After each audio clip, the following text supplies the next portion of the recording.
Now, let's talk about our second topic today, and I'm very excited about this because this, for you, ladies and gentlemen, for all of you boxing fans, you will get a big kick out of this because I myself was very surprised to know about all the information regarding boxing greats who have fought in the Philippines.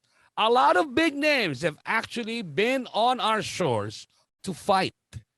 And we start off with a name that might not be too familiar with Filipino fans.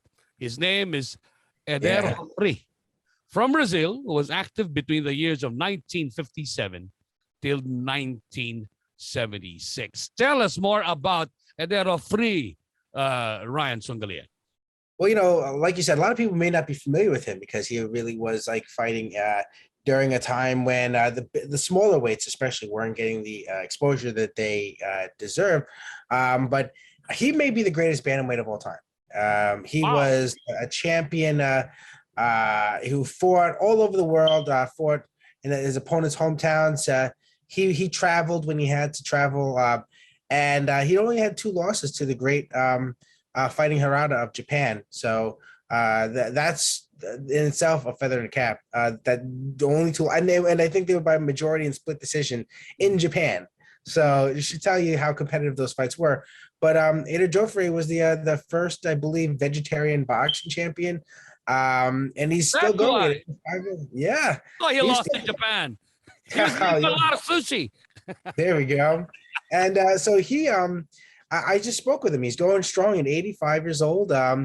And we talked about actually when he fought in the Philippines, when he fought Johnny Hamito at Araneta Coliseum in 1963.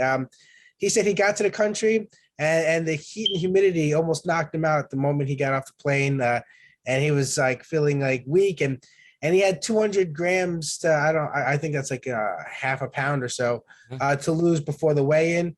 And all he had to do was go out there and jog for 15 minutes and the weight came off immediately and he made the weight. And yeah, he beat Johnny Hamito and retained his size. And remember, Ryan, in 1963, the Araneta Coliseum was not the Araneta Coliseum that most of us know to be now. The Araneta Coliseum at that time did not have air conditioning. They It has it allowed, now? yeah, no, they didn't have air conditioning at that time in 1963. And at that time, they allowed people to smoke inside the Araneta Coliseum.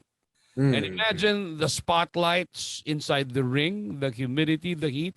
They only had big electric fans and rotating fans up above that provided the ventilation. So it was really really warm. What were the titles that were at stake when Eder fought Johnny? What was the Bantamweight Championship? Later on, Joffrey would when he retired for 3 years, he came back and won a featherweight championship after his comeback.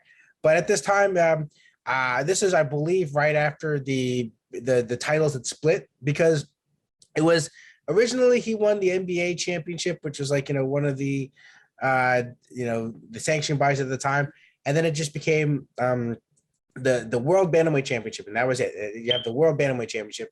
And then the title split, the WBC and the WBA, and that kind of kicked off what we have now, where we have like 4 titles, and soon it'll be 100 titles. Multiple boxing organizations. Now let's move over so that we can get more of these fighters in.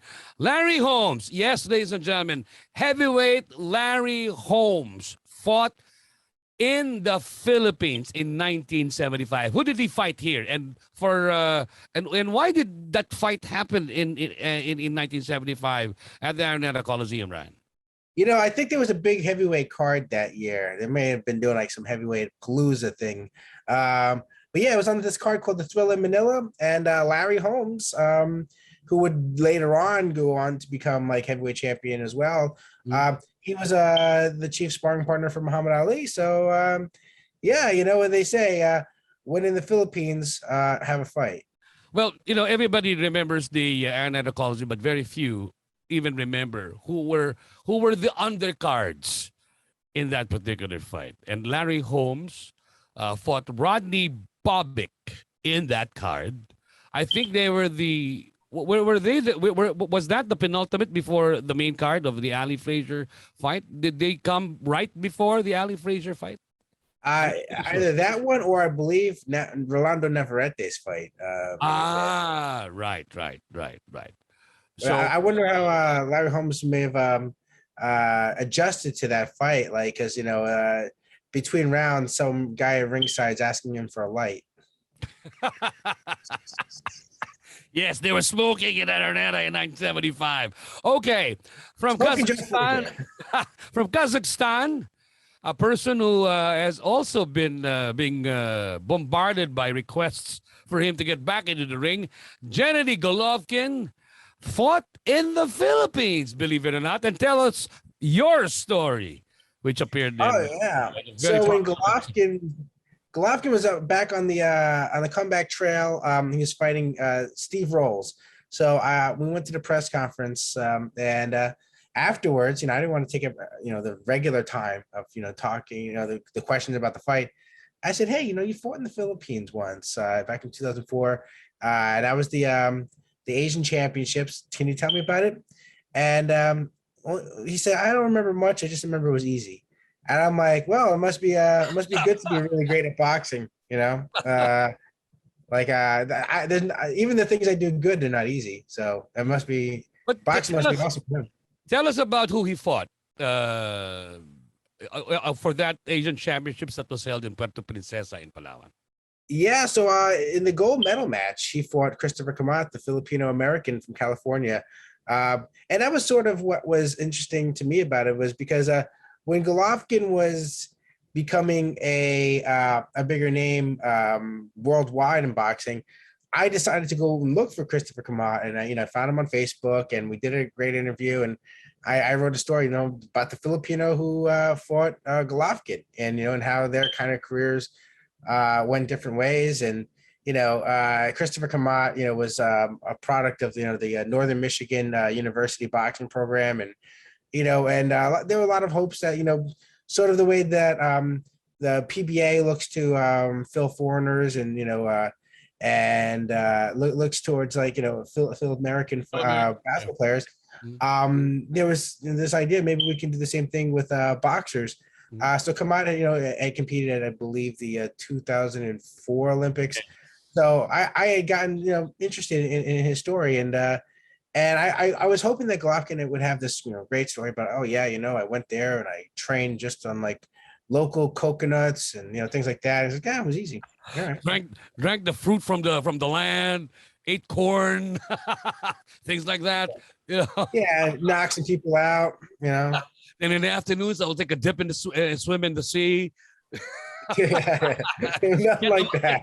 Get a massage from the locals who were just hanging around on the island. Yeah, he was like, I'm on Terminator mode.